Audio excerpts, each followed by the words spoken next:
Salve, amigos do Café Expresso com Psicologia! Sejam bem-vindos nessa nossa discussão. Esse vídeo vai ser uma continuidade, praticamente, do vídeo anterior, onde nós discutimos quais são as causas de acontecimento desse autoextermínio na faixa etária de adolescentes e jovens.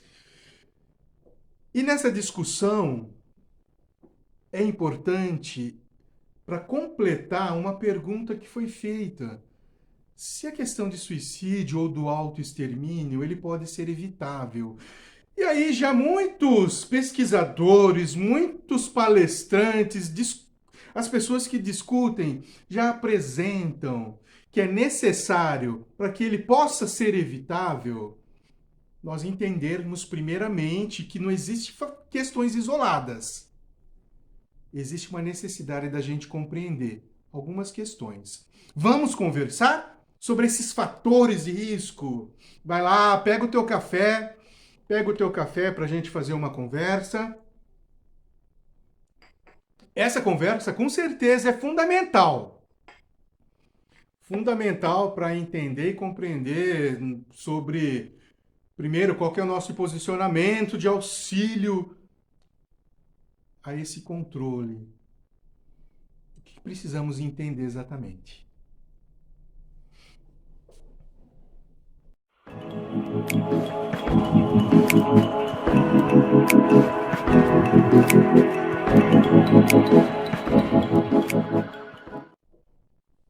Quando nós falamos de pode ser evitável, pode ser, dá certo ter esse controle,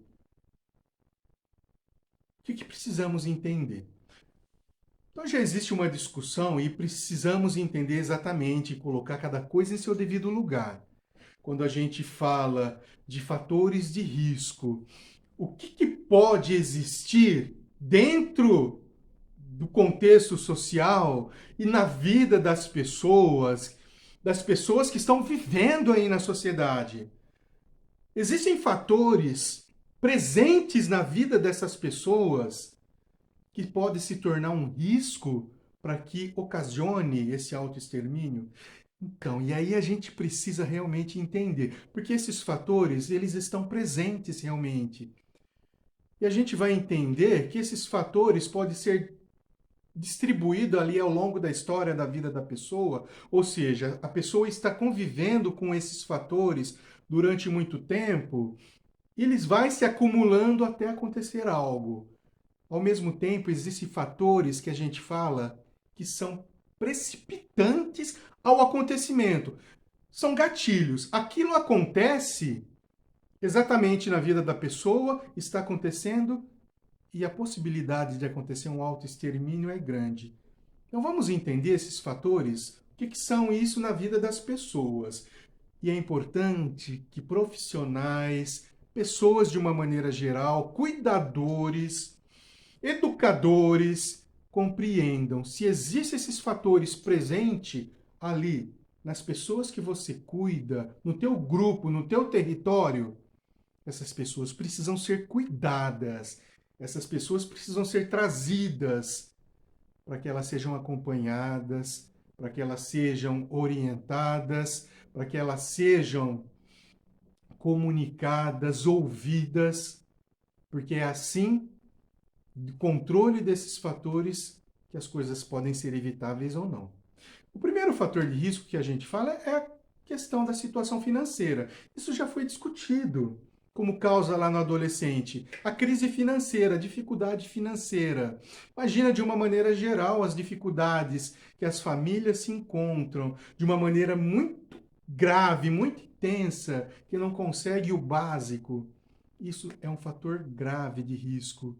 Então, no seu território, tem pessoas em situação grave, em questão financeira grave, não tem o mínimo para se manter, é logicamente que essa pessoa está vivendo dentro de um fator de risco. Ela precisa ser cuidada.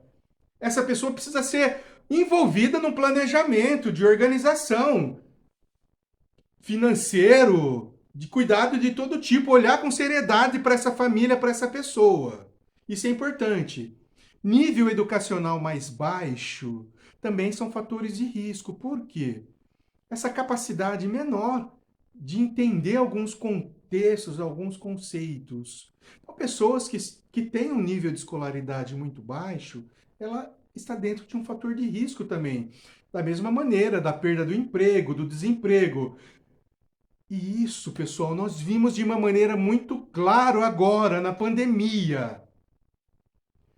O quanto a pandemia escancarou essa dificuldade financeira, olha quantas pessoas perderam o emprego.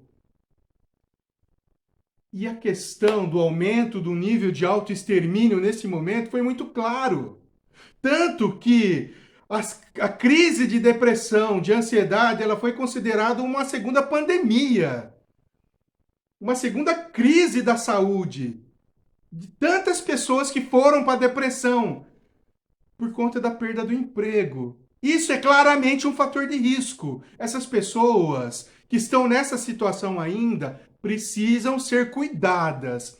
Da mesma maneira que o estresse social. E aí, o quanto as pessoas expostas à violência social, a toda a dificuldade desse movimento contínuo de falta de possibilidades, de impossibilidades, de tudo que a sociedade hoje está passando, de toda a dificuldade alimentar, de todo essa turbulência, esse estresse que as pessoas estão vivendo. Isso claramente são fatores de risco. Da mesma maneira que alguns transtornos, alguns apontamentos, que também já foi dito, por exemplo, depressão, presença de transtornos de ansiedade, crises de pânico, outros tipos de transtornos de humor, transtornos de pensamento, como esquizofrenia, problemas de abuso de drogas, como já foi apontado, isso também são fatores de risco. Isso também precisa ser cuidado, precisa de um programa de planejamento para essas pessoas. Não podem ser perdidas de vista, porque são fatores de risco, isso pode acontecer. Da mesma maneira que sentimentos de baixa autoestima, de desesperança, essas pessoas que estão nesse contexto, essas pessoas precisam ser cuidadas. Precisam ser muito bem cuidadas, não podem ser perdidas de vista. Questões de orientação sexual. O que significa isso? Nós estamos falando da presença de homofobia, da presença de transfobia, pessoas envolvidas dentro desse contexto, que estão nesse grupo de minoria, que sofrendo ações de preconceito, sofrendo todo tipo de ação de violência, essas pessoas precisam estar dentro de um planejamento de cuidados. Por quê? Porque é um fator de risco. Estados cognitivos rígidos. O que é isso? Estado cognitivo rígido. Imagina aquela pessoa que não consegue ter novos conceitos, não consegue ter novos pensamentos, porque é extremamente fanática. Não consegue pensar outra maneira, não consegue entender outros ideais, outras ideias. Não consegue, porque tem um estado cognitivo rígido. Logicamente, essa pessoa está dentro de um fator de risco. Por mais difícil que seja essa pessoa, ela precisa ser cuidada. Da mesma maneira que pessoas que têm descontrole na sua impulsividade pode ser um fator de risco. Essa pessoa ela precisa ser envolvida num programa de auxílio para que ela seja educada, seja programada para entender melhor todo o teu contexto. A ausência de apoio social também, essas pessoas que estão aí sem apoio social, aí pelas ruas, essas pessoas estão em fatores de riscos. E datas importantes. O que é isso, datas importantes? As pessoas que quando estão vinculadas ou ligadas com perdas, essas pessoas, elas sofrem em datas de aniversário, datas de comemoração. Então, essas pessoas que estão apresentando essa situação, elas são fatores de risco, precisam ser cuidados. E aí, quando a gente fala de fatores predisponentes e fatores precipitantes, essa longitura, essa longevidade ou essa manifestação como gatilho. Predisponente é a história dela, situações que está presente no desenvolvimento da história, um acúmulo de situações que vai culminar no futuro em alguma coisa. E precipitante são gatilhos, ou seja, alguma coisa que aconteceu agora e que vai disparar de uma maneira muito mais rápida através de uma impulsividade.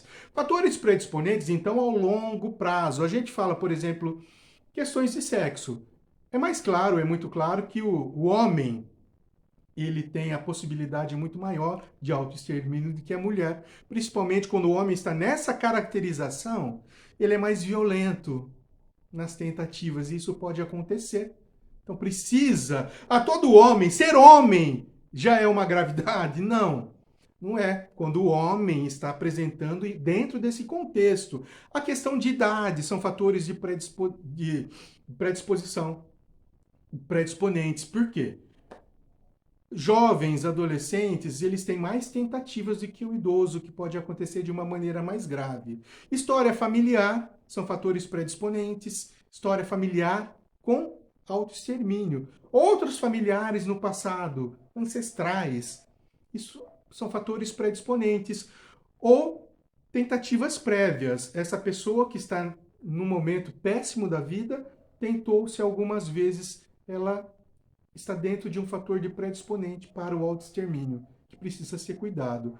E os fatores precipitantes são aqueles gatilhos que pode acontecer momentos violentos, momentos impulsivos. Separação conjugal são fatores precipitantes, porque pode ser um gatilho para isso que pode acontecer.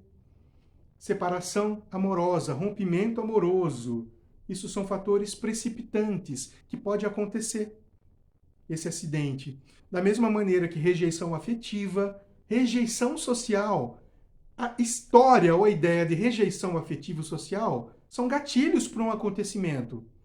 Da mesma maneira que situações de gravidade na família. Momento de relação grave, a família está de ponta cabeça, muitas brigas acontecendo, e dependendo da situação, isso pode ser uma precipitação para o acontecimento, ou seja, um fator precipitante. Por que é importante entender essa situação? Porque precisamos planejar, programar, saber o que acontece com cada pessoa, dos meus cuidados, no meu território, né, os meus alunos, os meus clientes, os meus pacientes.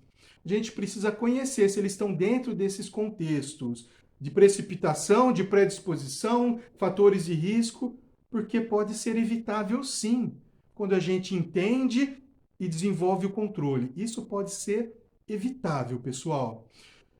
Vamos conversar sobre esse assunto, vamos compartilhar para que as pessoas entendam o que está ao seu lado, para que isso possa ter um controle, pode ser evitável. Tá certo, pessoal?